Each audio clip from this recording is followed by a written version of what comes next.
안녕하십니까, 이내훈입니다. 또 뻑가를 까겠습니다.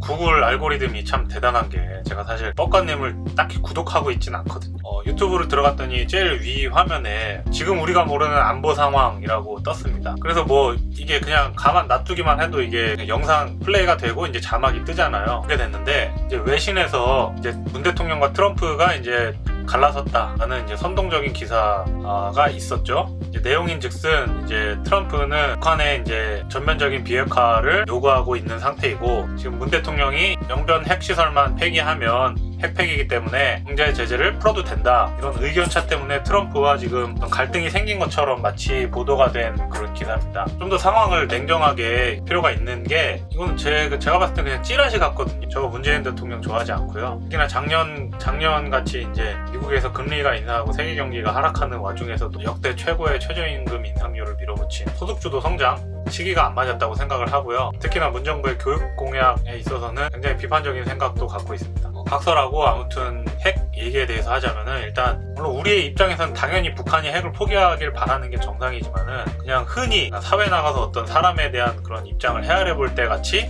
그냥 그 입장을 굳이 헤아려 보자면은, 정말로 핵을 포기할까요, 북한이? 지금 김정은이 이렇게 적극적으로 그 대화에 나서는 거는 결국에는 북한의 경제가 더 이상은 이제 세계의 흐름에 뒤처지면 안 된다라는 위기의식 때문인 걸로 생각하고 있는데요. 북한이 지금 유일무이하게 내밀 수 있는 카드가 핵이거든요. 국제사회에서 만약에 핵이라는 그게 없이 국제사회와 이제 맞닥뜨렸을 때는, 북한이 뭐 돈이 있습니까? 인구가 있습니까? 뭐 천연 자원이 있습니까?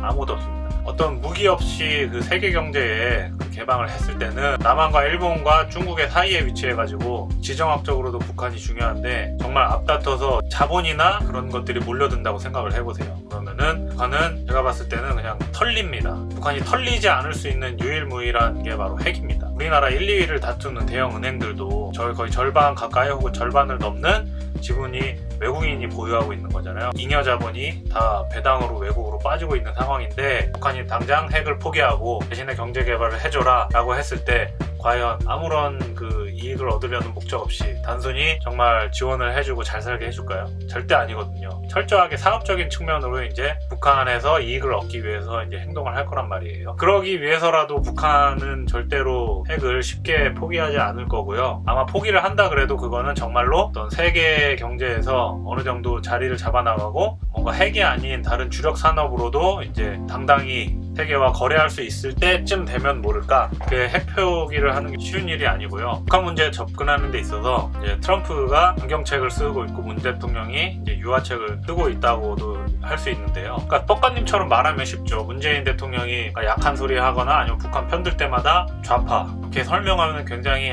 알아듣기도 쉽고, 그런데 제가 생각하는 국제관계는 그렇게 동전의 양면처럼 쉽게 설명할 수 있는 게 아니고, 일단 미국은 확실한 게 UN 제재 결의를 미국이 이끌어냈기 때문에 북한에 대해서 유화책을 쓸 수도 없고, 트럼프란 분도 워낙에 후보 시절 때부터 혹은 공약 때부터 제가 봤을 때는 사실은 속으로는 유화책을 더 쓰고 싶은 사람이 아마 트럼프일 거예요. 왜냐하면 일단 한국에 트럼프 빌딩도 있고, 그러니까 한국의 안보가 위협이 되면 이분의 그 어떤 금전적으로도 이분뿐만 아니고 미국 투자자들에게도 굉장한 손해이기 때문에 속으로는 유화책을 쓰고 싶을지도 몰라요. 아무튼 근데 강경책을 지금 쓰고 있는 상황이고, 임기 초부터 그 러시아 뭐 스캔들도 있었고, 주요 외신들에서도 트럼프를 굉장히 비판을 많이 했고, 그러는 와중에 트럼프가 자국 이제 산업 무역 보호와 더불어서 이제 또 강하게 이제 드라이브를 거는 게 바로 북한에 대한 어떤 강경한 자세인데, 그걸로 인해서 굉장히 지지율이 올랐죠. 뭐 노벨 평화상까지 거론될 정도로. 그래서 그 복합적인 입장 와중에서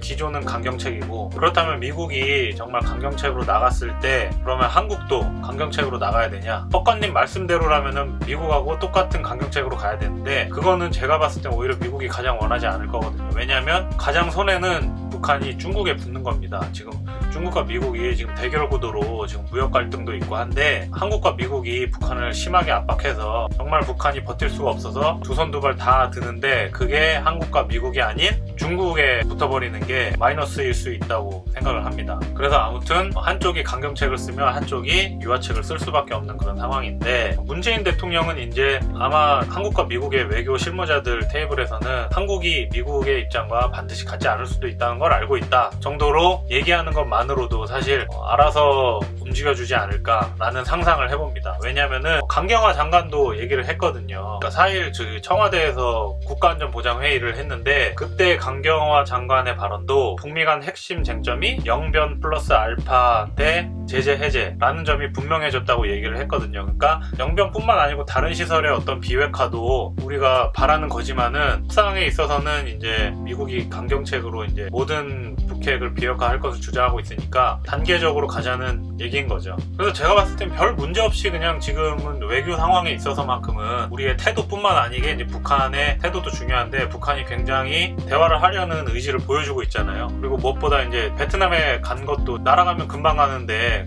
굳이 고생해서 열차를 타고 간 거는 대륙과의 이제 연결을 보여주는 퍼포먼스인 거죠. 북한이 한미 그리고 이제 동아시아와 만약에 물류 교류가 이루어진다면 그거를 다 비행기로 나를 수 없잖아요. 왜냐면 비행기는 비싸니까. 그래서 대륙 간에는 배로 하고 지역 간에는 열차로 하는데 북한이 이제 그걸 보여준 거죠. 국제사회의 경제 주체로서 참여할 의사가 있다는 걸 보여준 건데 단순히 트럼프와 문 대통령 간의 입장이 다르다라고 기사를 내보낼 수도 있는 거고 아니면은 당연히 같은 나라도 아니고 하나의 지도자도 아니니까 아직까지는 큰 무리가 없지 않나라는 생각이 들고요. 그러니까 우파든 좌파든 한쪽으로 치우친 사람들 문제가 뭐냐면 본인들이 내린 결론의 과정을 끼워 맞추는 게 가장 큰 문제인 것 같아요. 그러다 보니까 그런 선동하는 그런 어떤 소식이나 기사에도 쉽게 호응하고 더 이제 극단적으로 이제 대립하고 그러려고 하는데 본인 말에 책임지기 싫어하는 사람들이 얼굴을 가리고 이제 얘기를 하죠. 문 대통령 좋아하는 거 아니고요. 북한과의 협상에 있어서 지금 크게 문제가 있는 상황은 아니다. 사실 북한이 핵을 포기하면 가장 좋은 거긴 하지만은 지금 세계의 핵 무기 보유 현황이 15,850개의 핵무기가 있고요. 그중에 러시아가 7,500개, 미국이 7,260개, 영국 215개, 프랑스 300개, 이스라엘 80, 파키스탄 100에서 120, 인도 100, 중국 260개. 그러니까 이제 세계의 이제 강국들은 공공연하게 핵을 보유하고 있는데 그 중에 왜 북한이 안 되냐면은 세계 경제의 일원으로서 참여하지 않기 때문에 돌발적인 행동을 할 가능성이 크다라고 미국에서 예전에 얘기를 했던 것 같아요. 그게 이제 북한의 핵을 포기하게 하려는 가장 주된 이유인데 세계 경제의 일원으로서 참여를 하면은 그만큼 어떤 그 사회의 기득권이나 지도자층들이 지킬 게 많아지거든요. 지킬 게 많은 사람들은 전쟁이 일어나는 거를 당연히 싫어합니다. 무기 판매하는 사람이 아니면은.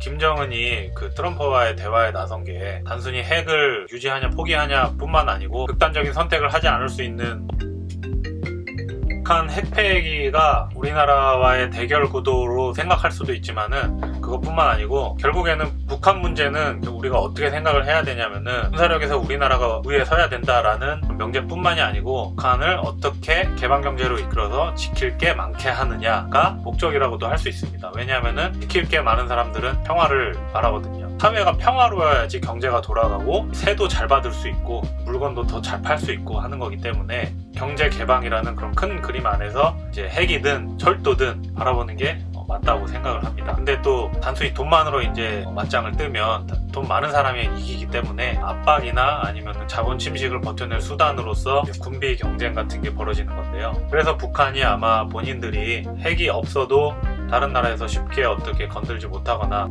침식당하지 않을 수 있겠다 싶으면은 핵을 포기할 수도 있겠죠. 하지만은 그 전까지는 계속 대외 협상의 중요한 카드로서 핵을 계속 가져갈 것이고 우리의 의도뿐만 아니고 그런 북한의 의도를 알고 있으면은 좀 더 상황을 다각적이고 냉정하게 보는데 도움이 되지 않나. 뻑가처럼 이렇게 단순히 북한 편드는 문재인은 나쁜 새끼라고 결론을 내려버리면은 우민과 이제 우민의 정부가 되는 거죠. 그러면은 이제 협상이고 뭐고 우리가 북한이 대화가 통하지 않는다고 많이 욕을 했잖아요. 그거랑 사실 별반 다를 게 없어진 겁니다.